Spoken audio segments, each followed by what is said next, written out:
সকলের দাবির প্রেক্ষিতে নির্বাচন চলাকালে ভোটকেন্দ্রে ৪০০ গজের মধ্যে মোবাইল ফোন ব্যবহারে নিষেধাজ্ঞা প্রত্যাহারের সিদ্ধান্ত নিয়েছে ইসি। এর আগে নির্বাচন কমিশন এক প্রজ্ঞাপনের মাধ্যমে ভোটকেন্দ্রের আশেপাশে মোবাইল ফোন ব্যবহারে নিষেধাজ্ঞা জারি করে। এর প্রেক্ষিতে বিভিন্ন সামাজিক সংগঠন, সাংবাদিক, রাজনীতিবিদ, পেশাজীবী ও ছাত্র সংগঠনগুলোর প্রতিবাদ জানালে শেষ পর্যন্ত ইসি তার সিদ্ধান্ত থেকে সরে আসে। এদিকে আচরণবিধি লঙ্ঘনের অভিযোগ নিয়ে বিভিন্ন রাজনৈতিক দলের প্রতিনিধিরা নির্বাচন ভবনে প্রধান নির্বাচন কমিশনারের সাথে সাক্ষাৎ করেন। বিস্তারিত জানাচ্ছেন সৈয়দ রিয়াজ। গণভোট ও ১৩তম জাতীয় সংসদ নির্বাচনের প্রচার প্রচারণার শেষ দিনে রাজধানীর আগারগাঁওয়ের নির্বাচন ভবনে প্রধান নির্বাচন কমিশনারের সাথে সাক্ষাৎ করেন টিআইবির নির্বাহী পরিচালক ও মানবাধিকার কর্মী খুশি কবির।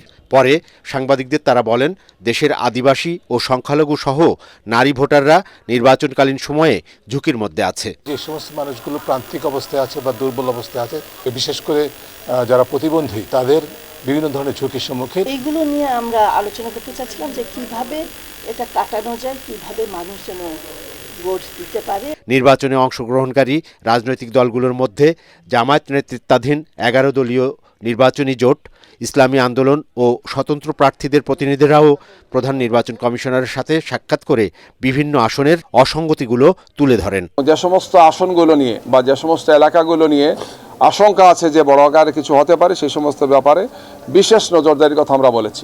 ৫-৬ দিন যাবৎ দেখা যাচ্ছে যে আইন শৃঙ্খলা প্রয়োগকারী সংস্থা রাত্রে গিয়ে মানুষের ঘর ভাঙছে, মানুষকে অ্যারেস্ট করছে। এই কথাটাই আমি এখানে বলতে এসেছিলাম।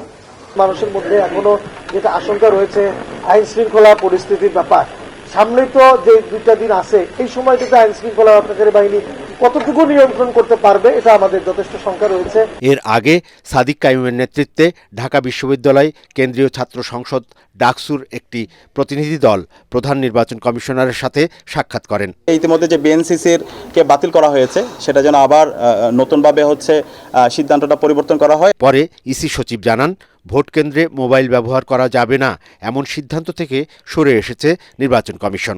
মোবাইল ফোন নিয়ে ভোটাররা ভিতরে যাবেন এবং প্রার্থীরা যাবেন, তাদের এজেন্টরা যাবেন এবং তারা ছবি তুলবেন, কিন্তু গোপন কক্ষ যেখানে স্টাম্পিং হয় সেখানে করবেন না। তো এই পরিপত্রটা আমরা সংশোধন করে দিচ্ছি। এ সময় সচিব আরও বলেন, 10 ফেব্রুয়ারি মঙ্গলবার সকাল 7টা থেকে 14 ফেব্রুয়ারি শনিবার বিকেল 4:30 পর্যন্ত প্রত্যেক নির্বাচনী এলাকায় সব ধরনের জনসভা, মিছিল ও শোভাযাত্রা বন্ধ থাকবে। সৈয়দ রিয়াজ, এটিএন বাংলা, ঢাকা।